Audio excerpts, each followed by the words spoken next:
Hello and welcome to On the Corner, the official podcast of pitcherlist.com. I'm your host, Eric Smolsky, joined, as always, by Mr. AGA himself in his Reagan's coffee mug. It's Nick Pollock. What is happening, everybody? We've got another week of the list, and I had some fundamental changes this week, and I felt it was time. And we'll get Tim into Duncan list, your Mr. Fundamental list today. Yeah. I'm always happy to talk pitching. We're up against the clock a little bit today, but we are going to make sure everybody gets all the analysis that they're used to getting. Before we dive into the list, I wanted to give you some runway to talk about something at Pitcher List that I have really discovered this past week, and because I've been messaging you a lot about it. As the people out there know, I write for NBC Sports. I write for Roto World. I do this podcast with Nick. I use the Pitcher List resources. But I am like only a pseudo Pitcher List company man. When I talk about using the Pitcher List resources, it's because I legitimately use them when I'm like writing my content and doing my blurbs and I use them as a user, not as somebody who works at the company. And I stumbled on the PL bot because Nick has been texting about the PL bot. It's a Pitcher List. It's a PL Pro resource. And I started using it for streaming pitchers in head-to-head leagues, for looking ahead for like weekly pickups. I used it this week for trying to like kind of split the hairs on setting my lineup for the pitchers for the week and like my NFBC leagues. So I just wanted to give you a little bit of time to just explain what the PL bot is and what it does and how the sheet can be useful for people. Yeah, so PL bot is our PLV projections. And if you're unfamiliar with PLV projections, it's unlike the ones that you know around the industry, which are very much about past results and then saying, great, those results mean that this is the quality of player and so on and so forth. Our PLV projections is actually more about the skill set of everyone involved and saying, hey, look, we actually can judge the process plus of these players and we can understand the quality of opponents better. And then just saying this is the park factors or this is just the overall OPS of this play of the team, etc. We have a very good understanding of quality of lineup. And that means we can look at the pitcher and then say, great, not only do we have this different assessment of what you do, because we utilize PLV, we utilize the actual pitches that they throw, and if they deserve to have the success that they had in the past or not. And we say, great, mix that with the skill set of the lineup you're facing. Mm-hmm. Then we can actually make a different projection than usual. And if you guys have been following on the daily streaming article, I do this every year. I go against PL bot. Of my streaming picks have to be underneath 20% rostered versus PL bots. And last year, PL bot won. I had a terrible September. I had like the worst September, and I'm still reeling with that one. I got off to an early lead. I'm up by 1 against PL bot right now. We're both killing it. Like I think I'm 33-12. And it is 32-11 or so 13 or something like that. But long story short, what's so cool about PL bot is that it's not super often that we both have the same exact pick and we're both successful. And this is why I love it, because I have a certain mentality of it that obviously is good enough. You essentially you want to be a 55%, 60% rate with this, and we're doing well with that. But the fact that it's another perspective in a different way that is working is really cool. So this is part of a whole PLV projection set. We do daily projections. We do weekly projections. We look out 2 full weeks ahead with all of our projections. So it's only a PL Pro resource. We use it inside of our live draft assistant in the preseason. We'll be having out our projections for 2026 in November, if not earlier than that, in October. So that's what Eric is talking about. It's really cool. Yeah. And it had Eric Fede killing it. Busted out like Dean Kramer this week. Yeah. Eric Fede. And I was like, really? And obviously those guys did their job. And so you're like, okay, let's do it. Let's do it, PL bot. It's another perspective, and it's really important. So yeah, if you get that, you get if you sign for PL Pro, you not only get my extra days worth of streaming rankings, you also get PL Bot's projections for the next 3 days, and then of course full weekly as well. Yeah. Super useful. Check it out. Also useful is this list, Nick's top 100. So Nick, you know that I like to choose our themes based on just like my life. Yesterday, Mother's Day, had a lovely day with my family and our friends at the Queens County Farm for a carnival. Oh And man. so your theme for today is carnival entertainment. Oh my So god. all the tiers should be named after carnival games or rides or food, if you want to throw in food that you would associate with the carnival. So anything that you associate with a carnival.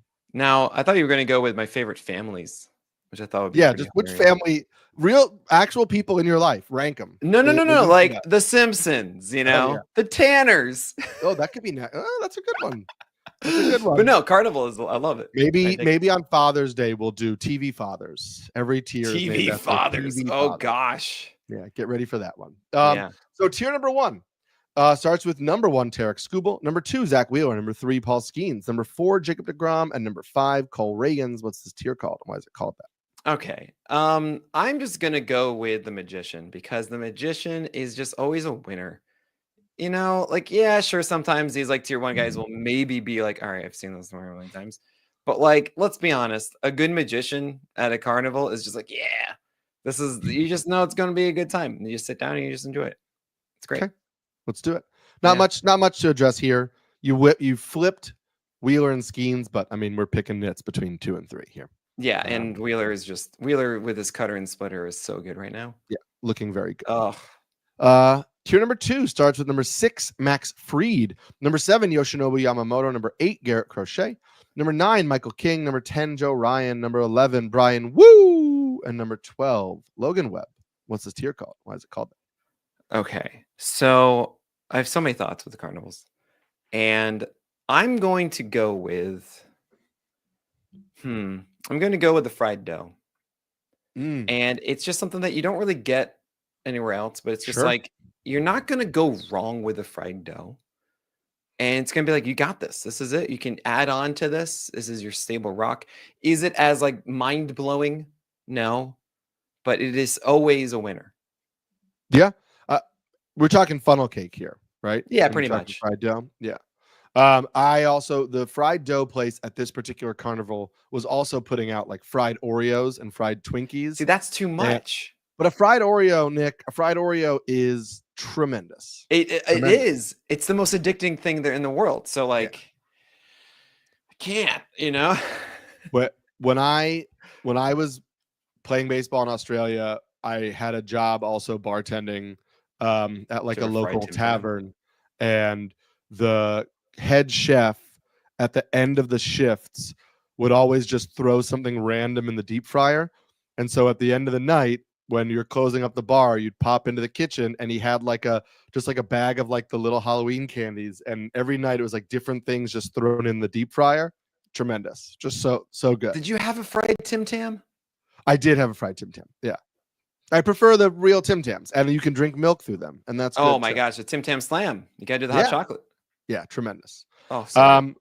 So tier number 2, everybody moved up 1. That had to do with removing Hunter Green from the list because of the groin injury. Yes. So everybody seems to stay pretty much how you had them last week, unless there's something you feel like you want to share. I've been seeing a lot of people really be on me for saying sell Garrett Crochet, and what does he do? He has a good start, and his velocity is not 94 and change, it's 96 and change. Nick, what's wrong with you? I still stand by it because the extension is still half a foot down, and he's even mentioning that his mechanics are still a little bit off. A good sell in fantasy baseball is not when they aren't doing well. It is when you see warning signs before it shows up in the results. And if there is one that I cannot express enough that isn't as obvious as, say, just a massive velocity dip, it is your extension dropping a lot. Mm-hmm. And especially when it's as necessary as it has been for Crochet. So it's why I still have him at 8. I'm not saying that like he's bad. I'm saying, look, he was at like 2 or 3 for me. And if you can return Garrett Crochet and get something lateral, I'm still very much in on that. Sure. Yeah. Selling doesn't have to always mean selling low, right? Exactly. It might be selling below your perceived, or selling at your perceived value, which could be, lower than what your value was before. Somebody else may view Garrett Crochet as a top 3 starter in baseball. And if you sell him for that and you view him as the 8th starter, that could still be successful trade for you. I just think when people try to like win every trade, it's just bringing value to your team helps you win the trade. You don't have to like rip somebody off. You just have to bring Exactly. value. You should always to be your thinking team. about the other manager first before you. It's so generous. No, Very that's how generous. you make a good deal, But it Eric. is, yes. What is their weakness? How can I fill it and then get something Exactly. from me in return? You make as well? them need you, not the other way Yes. around. Yes. Help me help you. Help me help you. Tier number 3. Number 13, Pablo Lopez. Number 14, Chris Sale. Number 15, Hunter Brown. And number 16, Spencer Schwellenbach. What's this tier called? Why is it called that? Let's go with the bouncy castle. Because let's be honest, okay. we've like gone to some of these, and you hear about a bouncy castle first of all, and everyone goes, "Oh yeah," like that should be like the thing. But I've been to some where it's just like not that like blowing up. It needs to really execute. It needs to have enough people in there. You can't just feel like you're alone, just like jumping up and down as if what am I doing with my life? But Sure. it does certainly have ace potential. A good bouncy castle is insane. There's some indoor playgrounds in New York that have big bounce houses, and my son is still young enough that I like kind of have to go accompany him when there's a bunch of kids in there. It's still fun to this day. Yeah. It's still fun. 40-year-old bouncing around. It happens. All of these guys again moved up one spot because of Hunter Green, and then one spot because you moved somebody into tier 4. They're pretty much in line with last week, unless there's something you want to say about any of them specifically. Yeah, I understand maybe you want to move down Spencer Schwellenbach, another one. I think that's his ability just gets better, honestly. And considering the list is 100% trying to be forward thinking, a lot of times I don't want to lower guys because even if they don't do well, because I say, great, they didn't do well, but does this actually change my assessment from before? And that's actually, I think, where the biggest disconnect is with a lot of people who disagree with rankings, is that I see a result good or bad, and I say, this doesn't change the outlook moving forward, even though it was good before. And I think with Flaherty, okay, we need to recognize that the fastball is getting hit harder than it has in the past. He's not on the verge of ace that he was before. It might be one of those cases where it's, all right, slider and curve are just generally good, but four-seamer isn't as sneaky getting those called strikes. So, yeah. All right, I put him into tier 4 with the other cherry bombs where he belongs. Yeah. And that's why all of these guys moved up a couple spots. Sale had some velo again, but we remember like Sale's velo has been up and down during the year. It was the arm slot that I thought was causing some issues, but even then, it's like you weren't dropping Chris Sale. You're just hoping he looked better. You're hoping he figured out precision of command, and so we're on a good stretch right now. Even the slider, by the way, was 8 strikeouts, 10 strikeouts, but 53% strike rate. That's not the Chris Sale you want. So he's not quite there yet. No. Tier number 4 starts with number 17, Carlos Rodon. Number 18, the man you alluded to before, Jack Flaherty. Number 19, Dylan Cease. Number 20, Freddie Peralta. Number 21, Robbie Ray. Number 22, Jesus Luzardo. And number 23, Mackenzie Gore. What's this tier called? And why is it called that? This is the dunk tank, right? Okay. Yeah. Because, I'll be honest with you. I actually, I feel I always enjoy a good dunk tank because I think that I can hit that target, right? And I think this is going to be a great time. More times than not, I should be happy. But there have been times I put down that $1 and the $3 and I just don't do it. And it feels terrible. I should be able to do this. Sometimes though they give you things that you can't actually throw properly or that move differently, that have extra holes in it or whatever it is. And I'm like, it's all a scam. Throw a ball very straight. And I hate that you don't let me do that. Scams. Have you ever been the person in the dunk tank? No. Wait, maybe. No, I've not. I feel like I did once, but no. Once you're in once, then it doesn't really matter. It's the first, it's the first time. And it's just like, all right, I won't go back in because it's probably cold. Yes, and now I'm cold. Put me back in the water. You talked about Flaherty, Rodon. Listen, we talked about Rodon in the offseason. This is going back to the second half of last year when he brought the changeup back in. And even if everything isn't just because of the changeup, it just adds depth to the arsenal. It takes pressure off the four-seamer. Those were things that were huge for him at the end of last year. We talked about how it would carry over into this year.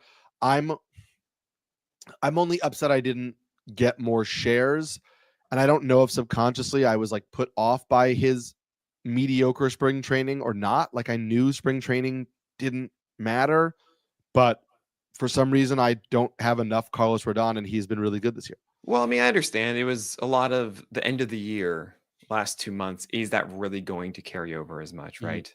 And that's a very understandable thing. Same with Jesus Luzardo. I actually remember in spring training, before, like early in the season, I was saying, man, Luzardo is one of my favorite ads because he's in a better situation. He has a clear path to being better. It's like this is the kind of guy with good schedule early on that you want to roll with and see where we're at, right? And then I saw back to back to back home runs and then another Mhm. blow up in the spring. I'm like, is he really that different, Nick?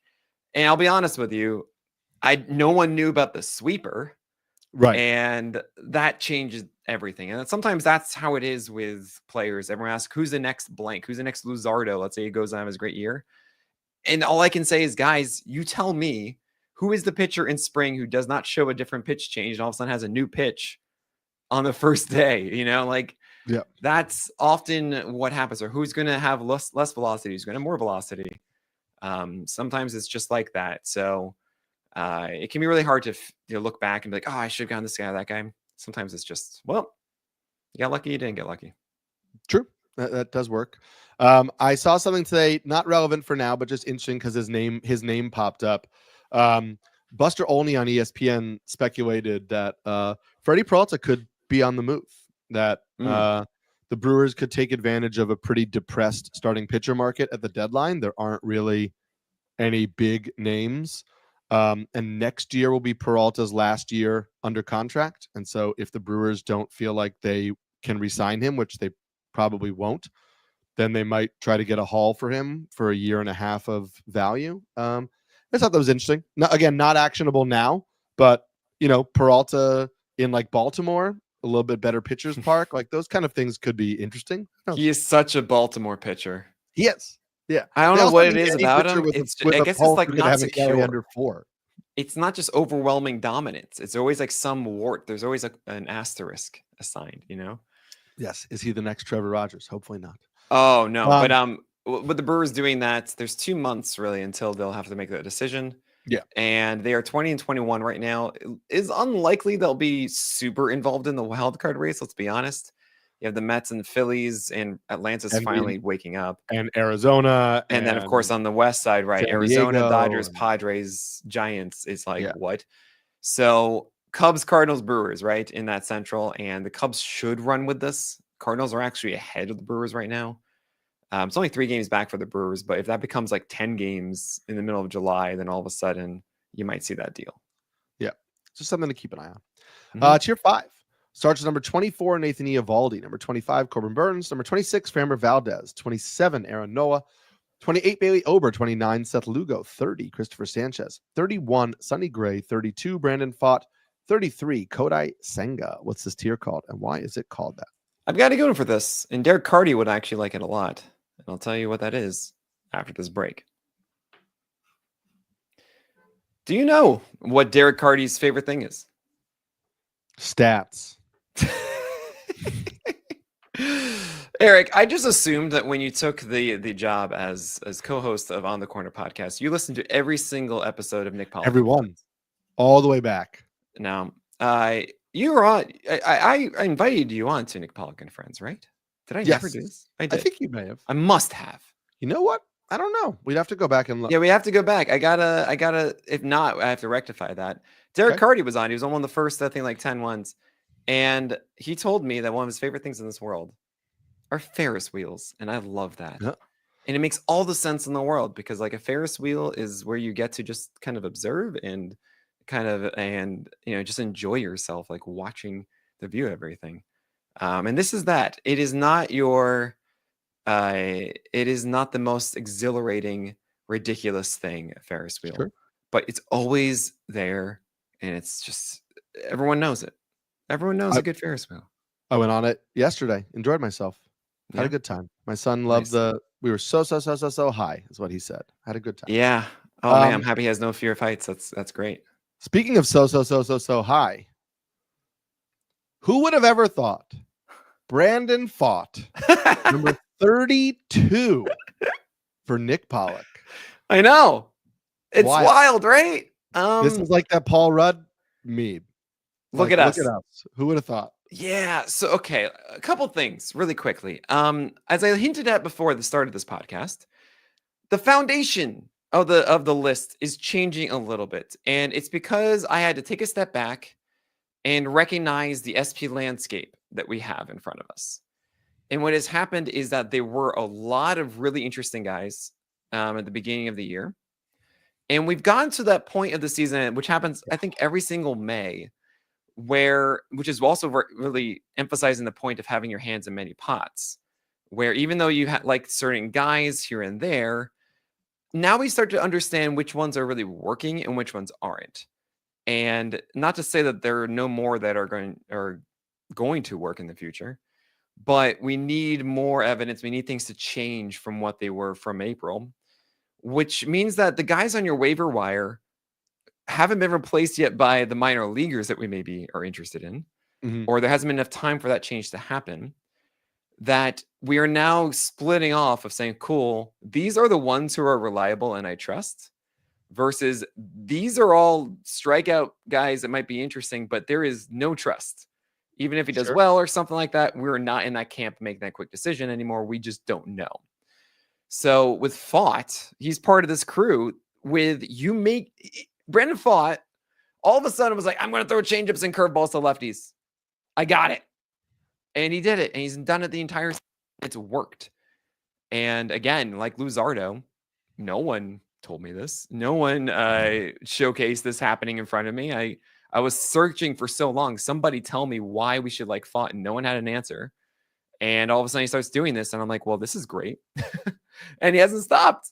And he's just reliable now. I mean, what is the difference between him and Kodai Senga? I don't really know. Why shouldn't he be in the same tier as Seth Lugo? It's the same kind of deal now of you have weapons against righties, you have weapons against lefties, you have good enough command, like good defense behind you, good offense. Like, this is great. I'm just rolling with Brandon Fott. So he's far better than he was in any other season. Yep. I mean, I had skepticism early. We talked about the same thing, primarily issues to left-handers. Kudos to him. Fixes don't happen overnight, right? There's some constant changes to the pitch mix and tweaking and adding pitches and locations and all of that. And I agree with you. We have the depth has dried up a little bit in a way that's mildly concerning for me in some leagues. But healthy or some pitchers will come back second half, like your boy Sawyer Gibson Long, and maybe be healthy for us. Prospects will call up. Maybe some guys will figure it out. But yeah, we're in a dry spot right now, and I get moving Fott up a little bit more. It's also what you'll see in tier 6 and tier 7, and I'm going to hear this a lot. And I'm just asking everybody as a favor, instead of saying I think this guy is too high, say I think this guy belongs in the grouping with these guys instead, because I'm sure I'm going to hear X is too high or X is too low, and then it's no understanding of how relative it is. Right. Because in tier 6, as we're about to get to it, I'm absolutely blown away at myself that I have certain guys here, some that are I feel like I was going to drop more, and others that I'm shocked I have as high as I do inside the top 40. And it's just a matter of the landscape. You'll understand as we go through this list. And let's do that right now. Tier number 6 starts number 34, Zach Gallen.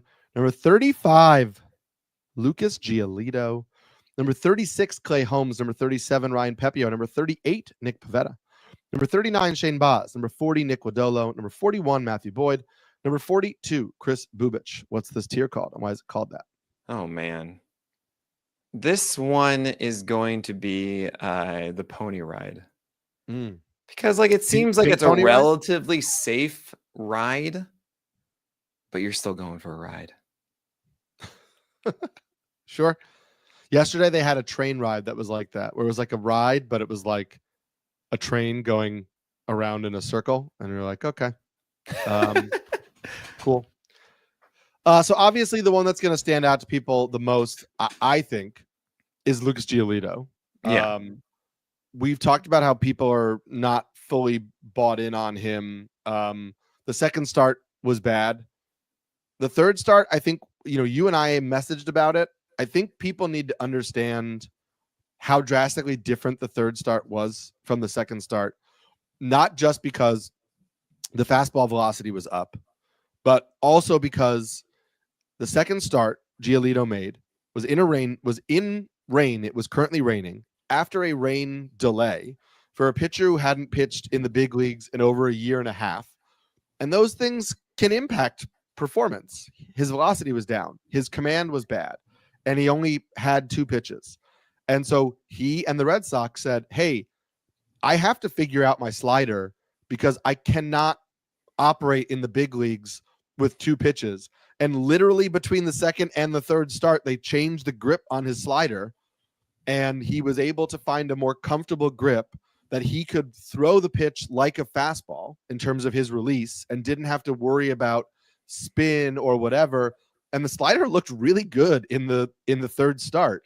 And in addition to that, the fastball velocity bumped back up and he hit like 96 and a half at some point. Like, I mean, he set 94, which is a much better thing than the 93 we saw in the first one.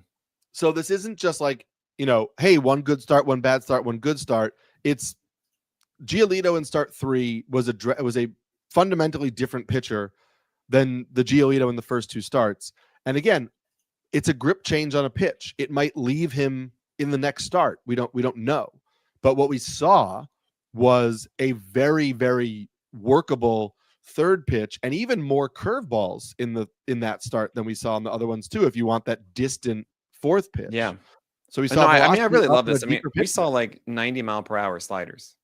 Yeah, he says he even himself is like it's kind of a cutter. But right, which is great. How many times have you heard me say this? If you're not making this like a big whiff pitch, then which makes sense because you have a 4-seam with 18 inches of vert and great extension. I mean, it just makes all the sense. You go 94, and then 89, works on that extension, takes advantage of it. I mean, I love this. This is a much better pitch. And even spotted some down and away too, to get that kind of whiff. It's great. You're going to see probably him lean into it even more now. I'm a huge fan. So it's weird though, because I think if this were like the preseason or so, I would think this would be in the 40s or so, right? I wouldn't think I'd be this aggressive because generally when it comes to the 30s, that's like, those are the guys that are almost threatening to be aces, right? You get into the 20s, it's like, oh, that actually is an ace, but like, okay, we just, there's so many guys. And what we're seeing are injuries, and we're seeing guys that are in tier 7 that have fallen off. Sure. And Giolito to me just looks ready to dominate. I mean, it's like, it's right there. You have the 3 pitches now, you have the runway. I'm a huge fan of it. You had been previously concerned about Clay Holmes in terms of just duration. How long were the Mets going to let him go? Back-to-back starts, 6 innings, over 90 pitches. Feels like he might be a 6-inning guy. Well, I want to correct that. It's not about the Mets. It's about his own inefficiency. Sure. Yes, that's right. Yes. Right. Correct. So it's like the Mets will be like, go 7 innings if you can. It's just about Holmes throwing enough strikes and actually being able to command everything that he does. Was that Washington start in a rain delay? There was, right. That was the one that was weird, and then he had to get disrupted for 40 minutes or so, and then had to come back. That was the one that was 70 pitches against the Nats. But what is interesting to me though about Clay Holmes is he doesn't get whiffs. His season high is 13, and that was the 10 strikeout game against Miami. Then it was 12 against the Twins, and then 6, and then 2, 3, 5 Ks. Right. My point of the matter is that Clay Holmes still isn't this guy. I'm like, oh yeah, he's gonna just work at bats and do his thing. It's gonna be great. He still actually makes me really uneasy, and I'm very. Like, all right, I guess I have him at 36. Like, I feel like that's too high. I would be the guy who'd be like, that's too high for Clay Holmes. But then I realized, oh, right, relatively, there are so few just, oh, yeah, we feel good about this who are not like 20% strikeout guys. Right. And Clay Holmes just has to be here. You're not dropping him on your teams. You're just going to keep rolling out, even though he has like a 124 whip at the moment. Sure. And keep that in mind. Like, even all the good things you want to think about with Clay Holmes, it's still not the greatest whip. He has a 9% walk rate. His hip per 9 is hovering 8. That adds up over time. And I really hope that Holmes can just find some little extra bit of stability inside that arsenal. Yeah. Other big riser in this tier is Matthew Boyd, who's up 20 spots here. Boyd was somebody I wrote about earlier in the season over at NBC Sports, talking about the lower arm slot, and that he had specifically said that he was just working on, the Cubs had told him to throw from an arm slot that was comfortable, and then they would see how the pitches move from that arm slot and they would adjust a plan around that, rather than say, I want X type of movement, and that means I have to throw from this arm slot. Not saying that's the only reason that Boyd has been successful, but pitchers throwing from more comfortable arm slots and then adjusting their attack plan around what is comfortable and natural for them, it makes sense. Yeah. And sometimes it's simple changes like that that can just take a pitcher and make them a little bit more consistent than what we saw from them in the past. Well, what's interesting is that it did add a tick of velocity for Matthew Boyd. Mhm. And we've seen also the changeup return far more strikes. It's near 70% strikes as opposed to 60%. There are two things about Boyd here. One, the schedule early on was really bad. And I mean, it was such a rough thing for the Cubs in general. Now that it's settled down, we can actually feel good about this. I don't think he's going to be a 130 whip, a 9+ hit per 9, etc. Those things are going to change. He still has a low walk rate, and that hit per 9 is just too high. It's pretty much, you can look at whip and go, okay, does he have a bad walk rate? No. Then he's allowing too many hits. And with that defense behind him, Matthew Boyd should be allowing far fewer hits than he is right now, which is good. And might just be that the schedule is easier. The second thing, though, is that the slider hasn't been there. That's a weird thing for me, because Matthew Boyd has always made his bread with sliders. So I would think that if you want to bank on one thing with Matthew Boyd, is that the slider improves its swing strike rate over time, which means that it's his 23% strikeout rate with a 13% swing strike rate should go up closer to 14, 15, as we've seen in the past. And that gets me really excited, because it's such a good situation for him. He's going to go 6 innings constantly. He's going to have it's that perfect scenario, like the Cubs and the Diamondbacks. I mean, kind of the Yankees have a decent defense behind them too. Of like, you want to pitch for these teams, Dodgers, where they're going to give you offense and defense, and then a runway to pitch. So Matthew Boyd is like, oh right, I want to hold on to this. I think this is going to be a stable arm for you throughout the year. Yeah. And again, the changeup location you talked about, or the zone rate, he talked about how he was pronating too much in the past while searching for movement. And so he stopped doing that because he didn't like doing it and it didn't feel natural. And I think that is part of why he's able to command the changeup better, because he's just throwing a version of the changeup from an arm slot and just a release that is just makes more sense to him. Feels he's better. having more movement on it than his career average. So yeah, it's cool to see. Tier number 7 starts with a controversial starting pitcher, number 43, Sandy Alcantara. Number 44, Tanner Bybee. Number 45, Bryce Miller. Number 46, Drew Rasmussen. What's this tier called, and why is it called that? I mean, y'all have been waiting for it. It's all the fair games. I don't care which one. Take your pick. Because let's be honest, they're super fun. Even if you lose, you still had a good time. But it could be a scam, right? Yeah. Or you can get that stuffed animal and be like the coolest guy at the fair.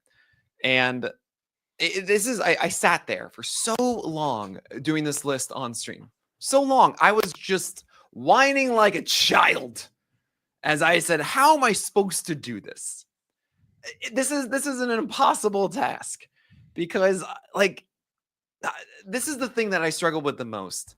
Is yes, these guys have been so frustrating for your teams. Bryce Miller, oh my gosh.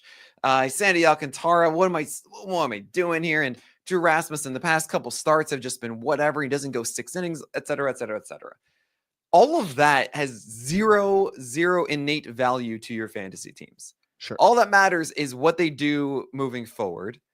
And if you want to sit here and tell me that Bryce Miller is going to be a 4.75 ERA guy the rest of the year, no one is going to actually believe that. No one. Same with Sandy Alcantara. So I'm saying, okay, at some point, something changes. It has to.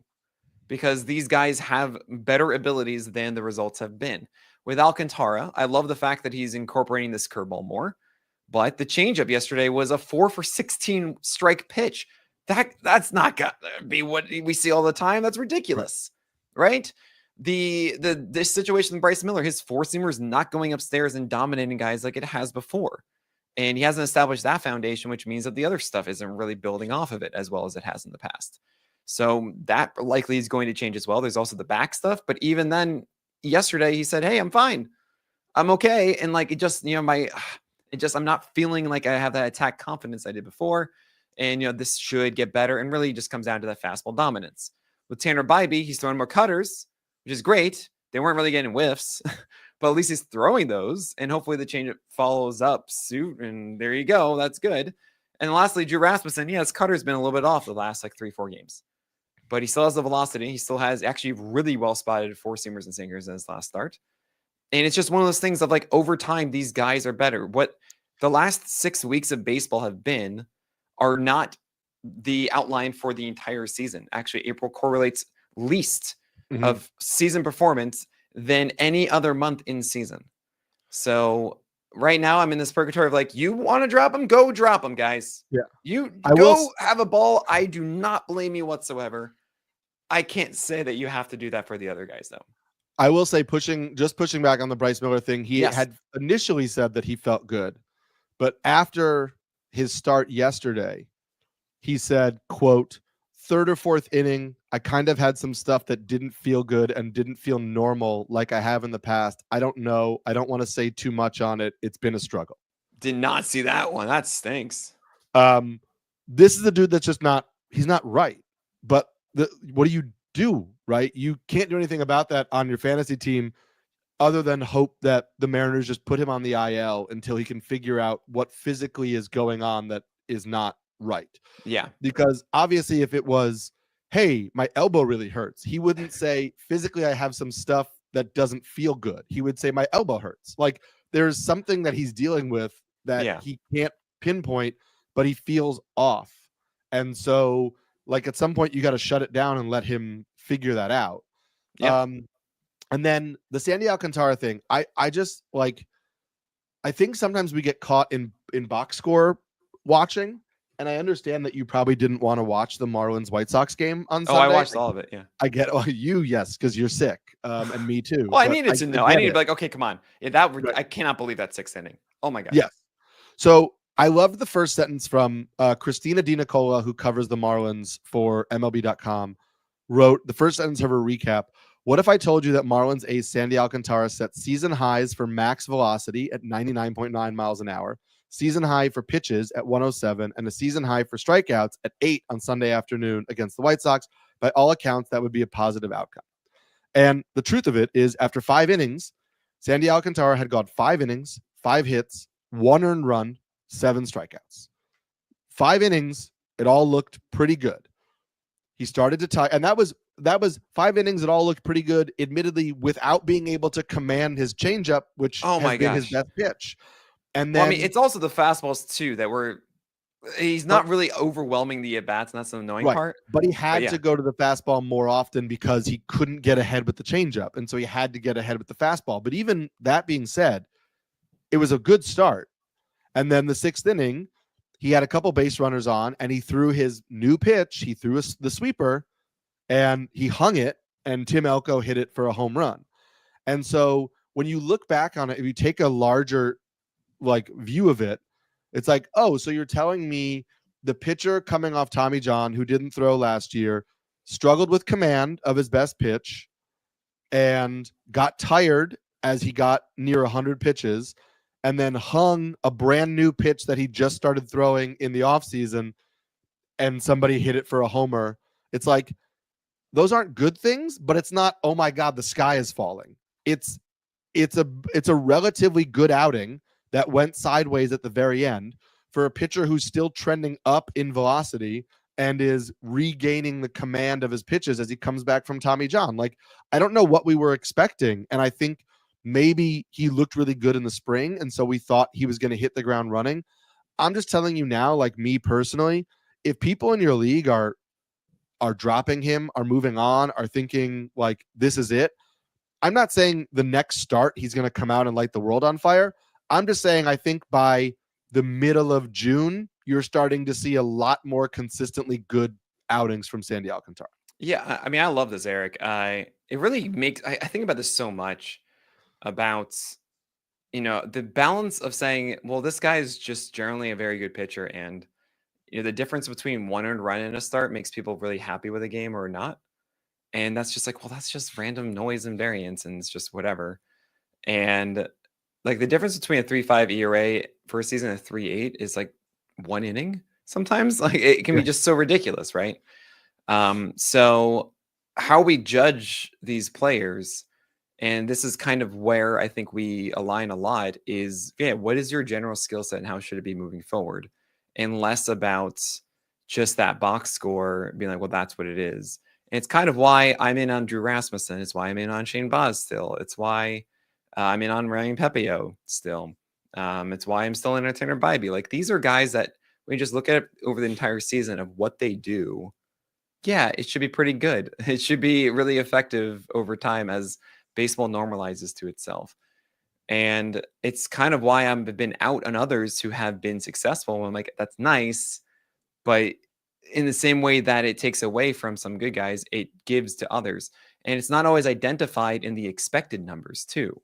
Right. That's something I really can't emphasize enough, guys. I get sent all these things about xERA and FIP and Sierra about like, well, the expected numbers say that he's going to regress, or that, oh, this guy was bad and his expected numbers are bad, so thus he's bad. I'm like, no. You don't understand that, like, just because he was bad in a game or his X pitch wasn't there for a bit is not what means for the future. The biggest one I've been getting is Robbie Ray. My gosh, Robbie Ray throwing like 70% fastballs out of nowhere in the beginning. Of course he walked everybody because that's all he threw, and they would foul them off, and then he didn't throw sliders for strikes or anything like that. Like, that's not who he is for the entire season, right? And last 3 starts, he's cut down massively on the walks as he introduced the slider.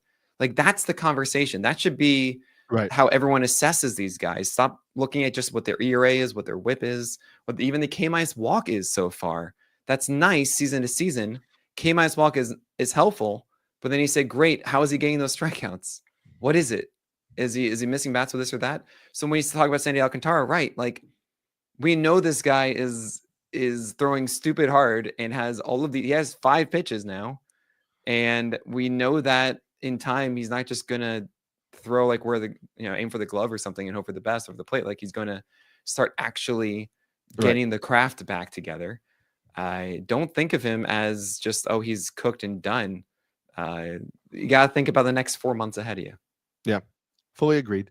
And we'll think about the next 50 or so pitchers ahead of us, but we'll do that after this break. 2:53. Oh man, okay, 6 minutes. No, I got a little bit of extra time. We're okay. Are you sure? Let's call it 5:40. Hard out 5:40. Okay. Here we go. Quick. Number 8 starts with number 47, Zach Eflin. Number 48, Reese Olson. Number 49, Ranger Suarez. Number 50, Matthew Liberatore. Number 51, Griffin Canning. Number 52, David Peterson. And number 53, Michael Wacha. What's this tier called? Why is it called that? I don't know. It's the clown. It's always there, but like, hey, I'm a clown. It scares you? I'm a clown, all right. It's like, it's something you expect to see at the carnival, but you're not like, oh, you want to go after it or excited about it. It's just, okay, look, tier 8 is weird. I'm just gonna tell you right now, guys, because I'm favoring Toby's. I'm favoring Toby's because tier 9 and the Frizzles are all like, I don't know. And like, fine. Eflin is good and solid. Just go with that. Okay. Reese Olson, yeah, slider and changeup and sinker are good. Go with that. Like, these should be fine throughout the year. Just go with them. Sure. Yep. That's it. Matthew Liberatore, Griffin Canning. These are all pitchers that have they're still producing. And I got to give props to Griffin Canning. I even sat here last week. I took him off the list. I didn't have him on because he was going against the Diamondbacks and the Cubs. And we're like, this isn't going to last. And you know what? He impressed me. He killed it against those 2 guys, has a much better slider now that has more movement. Same with the changeup. Has been keeping it out of the center of the zone. And I need to give him props and also recognize that, like, the cliff is here. So what the heck? Why not just see how long this lasts for Griffin Canning? Do I think it's going to be there in July? No, absolutely not. But who cares? Because the other guys behind are not definitive value either. So get the guy that's performing now. I totally get it. I regret that I didn't lean into that more. But then again, he wasn't having this slider before. And this is just, to me, like, he didn't say this directly when I interviewed him at Citi Field, but to me, this is organizational, right? Like he said, last year my slider didn't have the depth on it, and I don't know why. We worked on it a lot, and now I feel like the slider has more depth. So like that's not him being like, the Mets were able to figure this out and the Angels weren't able to figure this out. But that's what happened. He knew it was an issue last year during the year. Happened. He knew it didn't have the movement and the depth he wanted. And he and his pitching development team couldn't figure out how to get the depth on it. Whether the Mets are using different type of TrackMan stuff, they're probably not, or whether they're reading the data in different ways, or whether Jeremy Hefner and guys in their pitching development just have an innate skill set that allows them to communicate the data to pitchers in a way that works for them or figure out what it is. They were able to actually figure out why Griffin Canning couldn't get the depth on the slider last year. He has it now and he's using it more often. And it's like, sometimes it is a little bit of that. It's that simple. It's not always like a major mystery, but it's working. And who knows if it continues to work, but I think as long as the slider is working, he's at least going to be fine. Yeah. Like, and making sure that the four-seamer stays out of the zone, because you don't want guys to hit that pitch. You want Canning to get balls in play on sliders and changeups. So he's doing a really good job of that. Chair number 9 starts with number 54, Luis Castillo. That's not the Luis Castillo that was traded to the Orioles. That's the one that you know and love on the Mariners. Number 55, Gavin Williams. Number 56, Ryan Weathers, set for his season debut this week. Number 57, Grant Holmes. Number 58, Tylor McGill. Number 59, Shane Smith. And number 60, Landon Rupp. What's this tier called? Why is it called that? This is the Hall of Mirrors, because you really need to look inward and ask yourself, do I really need to have this guy on my team? You know, I mean, that's it. I want to chase this. I feel like there's so many good things about all of them. I have no idea where to put Luis Castillo these days. I just don't know, because fastball velocity declined again. He's not getting whiffs on his slider and changeup for 2 straight starts now, if not more. But I understand that, like, with a vet like him, he's been able to find a way. And it's just, I don't know. And Gavin Williams. Yeah. You talked me down off the Luis Castillo train early in the year when I put him really like I put him like inside my top 15 in my initial rankings. And then we started talking, I started looking into the lack of whiffs and the hard contact and things that have been like slowly trending down for a few years now. But because the surface level results were still relatively similar, right, it was easy to ignore the underlying trends had not been moving in the right direction. And I wasn't close to putting him in the 50s, but I think I wound up with him at like 28, 29. Yeah, I had him around there, like 32, so 33. You weren't getting him in any drafts. And so far that has panned out. And listen, we also know he's a slow starter and maybe he'll start to get better. But I promise you, if he starts to get better, you're going to see something in the velocity or in the whiff rate or in the whatever. You're going to be able to tell that things are turning around.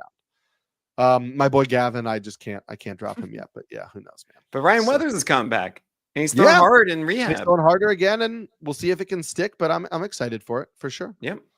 Tier number 10 starts number 61, Tony Gonsolin. Number 62, Merrill Kelly. Number 63, Tomoyuki Sugano. And number 64, Dustin May. What's this tier called? And why is it called that? It's popcorn. It's not a substantial meal, but it's something. I do love popcorn, though. I know. Yeah, so does my fiance. She loves popcorn. We got one of those amazing poppers for the microwave that you can compress too. Yeah, we do that all the time. Game changer. Yep. So Sugano, well, Gonsolin, I will say I'm covering Gonsolin in my starting pitcher article on Wednesday, which comes out over on Roto World. There's some pitch mix changes he's had, some slight arm angle, like arm slot changes, which change some of the movement profile. So just I don't trust the slider and splitter being that great, and the four seamer really isn't. And it's just kind of like, you know what, you're on the Dodgers, you throw enough strikes, that's fine. Sugano's been really good at command lately. It's really been he's been showing what we heard in the winter about him from the MPB. And we Six hadn't really pitch seen him mix. get comfortable, but now actually last like 2-3 starts, he's actually Yeah. started to flex that. And you're seeing him constantly going up each week. Somebody when James Shiano and I Mondays at noon do our Q&A over on the Roto World YouTube channel, and somebody said Tomoyuki Sugano is right-handed Martin Perez. No. And I was kind of like, but I get it from the sense of like, if you put Martin Perez on the Orioles, you might think of him in the same way you think of Sugano, where you're like, okay, this is the guy who's going to pitch deep into games. He's got a deep enough pitch mix. He's not going to strike a lot of guys out, but if the command is there, he's going to give you 7 innings, 5 hits, 3 strikeouts, and you're going to be relatively happy. The splitter and four-seamer separation is really cool against lefties. Yeah. Like he's actually like really spotting that Blake Snell blueprint and nailing that down and Against lefties, sure. Yeah. But he's not I'm just thinking about the changeup, like to righties for Martin Perez, cutters, backdoor changeup, sinker. It's kind of like a specific thing there of almost like Lance McCullers would used to do that kind of just you're just not getting a lot of whiff. corner. You're not getting a lot of whiff upside with either one of them. But if the command is on, they're going to go deep into games and yeah, you do have some whiff upside with the splitter. To be fair with Sugano, we saw that in one of the games. Sure. But yeah, I understand exactly where that's coming from. Sure. Yeah. Whiff upside? Question mark. Some of these guys in tier 11. Starts at number 11. Or sorry, tier number 11 starts number 65, Kevin Gossman. Number 66, Jackson Jobe. Number 67, Cade Horton. Number 68, Gunnar Hoglund. Number 69, Jack Leiter. Number 70, Will Warren. Number 71, Ronald Blanco. Number 72, Max Meyer. Number 73, Tyler Mahle. Number 74, Taj Bradley. Number 75, AJ Smith-Shawver. Number 76, Luis L. Ortiz. What is this tier called? And why is it called that? It's pie in the face. Okay. I don't even know what event that is at the carnival. Sure. But it's the pie in the face because, first of all, that can be delicious. Yeah, depends on the pie, but yeah. But then it could just be you with a pie in the face. True. Yeah, I get that. We're seeing a lot of like early season sleepers now in here. Jackson Jobe, Jack Leiter, Will Warren, Max Meyer, Taj Bradley, AJ Smith-Shawver, just like young pitchers who are maybe, settling a little bit, into their inefficiency. Yeah, we don't know. We don't know. I mean, here's the Cade Horton thing too. I do have to mention hey, pick up Cade Horton. It's a good schedule. That's really it because I did a video and I put it on Twitter and I was like, look, Cade Horton's four-seamer is not an elite four-seamer. The breaking ball is fine. It's like good, but it's not like elite and there isn't anything else. No, he doesn't have a massive pitch mix. It's like 85% of his pitches are those two. And then it's like a curveball show me or like a rare changeup or something like that. Some of those changeups he threw to Soto, I was like, sure. This is a good pitch. Like, yeah, it's one of those. It's almost like a Tobias Myers of like, oh man, that's really good. Okay, never mind. And then I don't know if that's going to be a major thing for him. It hasn't been in the minors. Well, maybe it does turn into a bigger one for him. And I would like to see that. But with Cade Horton, what I didn't realize is that the four-seamer, has bad metrics as a four-seamer, but it's a cutter. It's a cutter. It is a cutter. I was like, oh, I'm an idiot. Oh, I should have known it was a cutter. Does that really change a lot? Not really, because it's not a whiff four-seamer. It's more about like trying to get called strikes and hopefully getting weak contact. But maybe that with the breaking ball, I don't know really if I want to call it a curveball or a slider. Honestly, I've heard it as a curveball in the past, and then it's now as a slider. I don't know. It's a slower slider breaking ball. Is that enough as a real two-pitch mix? And I'm not certain about that. However, it's a good schedule. The Cubs are going to utilize him as a proper starter. They've lost enough inside the rotation that they really need something to break through. And I have him higher than Ben Brown because Ben Brown, let's be honest, that curveball's cool. Four-seamer just isn't, and there is no hope for something else on top of that. He's not an efficient pitcher. But Cade Horton at least has the pedigree of being a more efficient guy. Yeah. So fine. I regret that video in this aspect because I really did miss out on the schedule until a tweet said otherwise. And I even followed up on that tweet saying, oh man, I should have caught that. And I should say, yes, he's worth a spec ad. And so I screwed that up.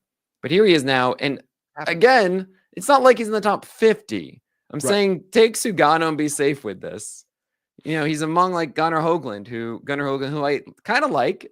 Don't know how long he's going to stick around for, but I can see how that works. His changeup. Oh my gosh, I want to talk changeups.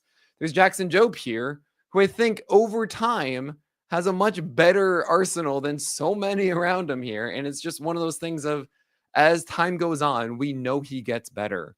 Mhm. So pick and choose whoever you want inside this. Max Meyer, I get it, but maybe he all of a sudden gets that velocity and everything is cruising again with him. But you want to drop him probably, so go ahead. This is really the part of the cliff of like, pick your poison. Good luck. Yeah.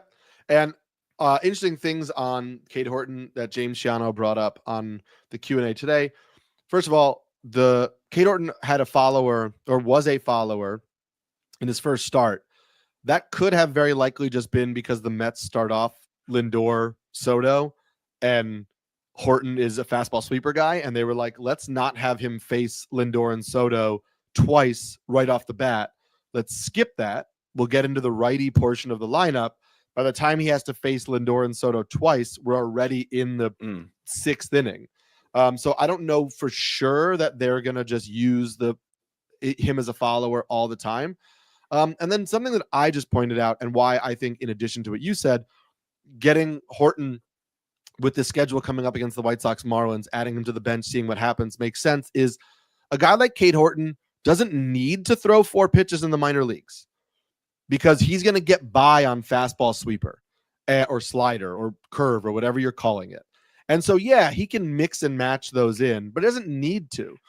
And so he flashed like some interesting curveballs, some really good changeups in that first game. He doesn't use them a lot, but if he sticks around in the majors for long enough and he realizes he needs to go to those pitches more, he might actually start throwing them more often. He might get comfortable with them. He might start to get confident in them if they get misses. And then maybe one of them becomes a 10% pitch. We're not talking about like one of them becoming a 20% third or fourth pitch. But when you see guys come up in their debut and they're not immediately like, hey, here's a 5-pitch mix, it might be because they haven't had to be that guy in the minors. And so they need to kind of rewire to say, oh, I need to actually do this here. And maybe that pitch that I didn't love early on in the minors or whatever actually is good enough. And it's getting some pitchers will tell you all the time if you ask them. You can do all the shape data. You can say like, hey, it moves like this, it moves like that. The best feedback for a pitcher is contact. Yeah. And the hitters will tell you how good a pitch hitters is. make. They will tell you that literally every time. Yep. And so if you start throwing that changeup and it gets rollover ground balls or swings and misses, you're going to start thinking, hey, I could throw this changeup. And so we might see that pitch mix evolve. And honestly, the landing spot the next 2 starts is great, because if he starts mixing in that changeup against 2 bad offenses and starts to have confidence in it, and, you know, maybe that's helpful for him. Yeah. So that's a good point. Good call. And then Luis L. Ortiz, ridiculous. You never know when he's going to have a good outing or not. It's so crazy to me.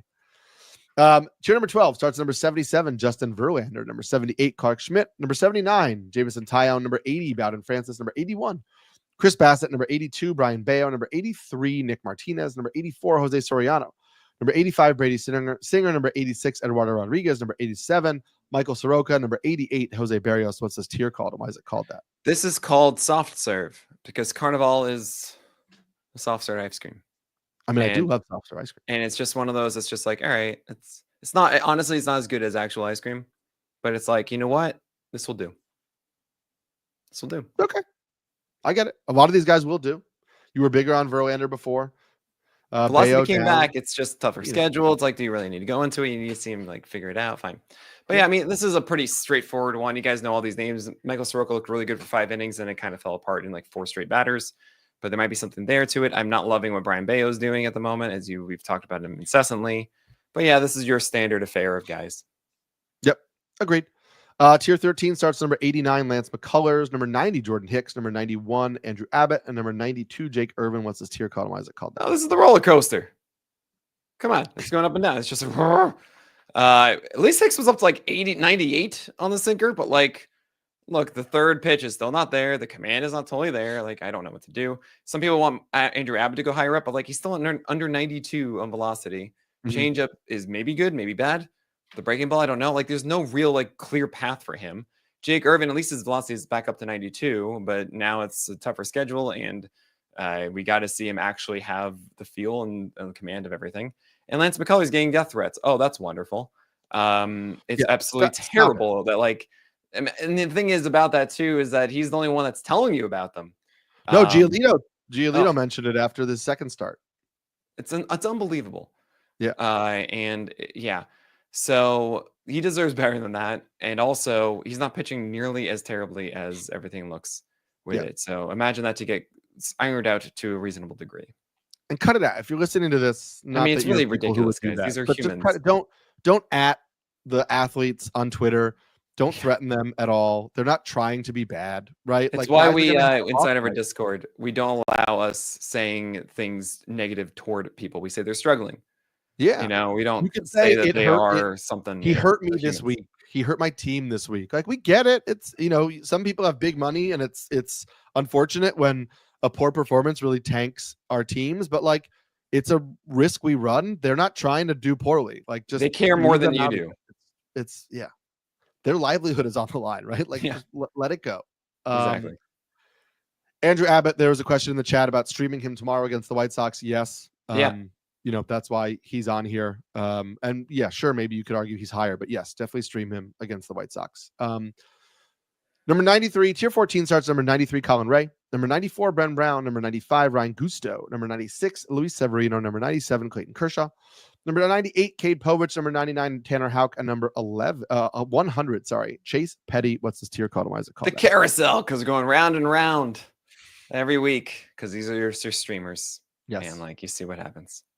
Another question in the chat about streaming Colin Ray tonight. Do it. Oh, yeah.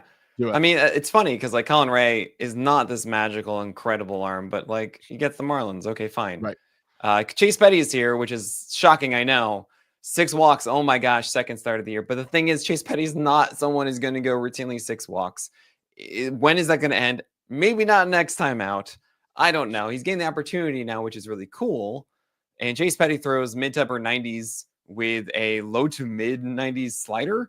And what's so wild to me is that both of those pitches averaged a 41% strike rate against the Astros when they threw all right-handers against them. I'm like, this is a fastball that's supposed to be really good against righties because it has like 17 to 18 inches of horizontal movement, and that slider should devastate them. And it was like right there, and he just couldn't get enough control to make it work.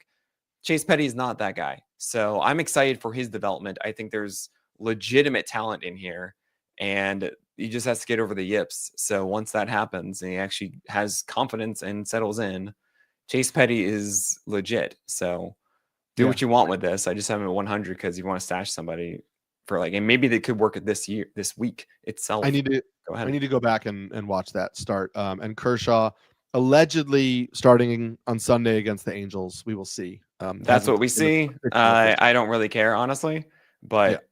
I have zero expectations for Kershaw. He threw 57 pitches in his last rehab outing. So maybe you're getting 65, 70. So just keep expectations in check for that. And you want to say it's Kershaw, but like he's throwing 88. Right. It's not Pete Kershaw, guys. I'm surprised he's even still pitching. But good for him. And I will root for him as a person. Always. But maybe not to win games because, Dodgers, whatever. I'm petty. Who knows? That's going to do it for us this week on The Corner. I am Eric Smolsky, Pelican. I'm Nick Pollock, the Lion. Thank you, Eric Smolsky, by the way, for staying a little bit extra time because I know he was in a rush. For you guys, anything. I'm going to go get some cotton candy from this carnival that you didn't mention at all in one of your tiers.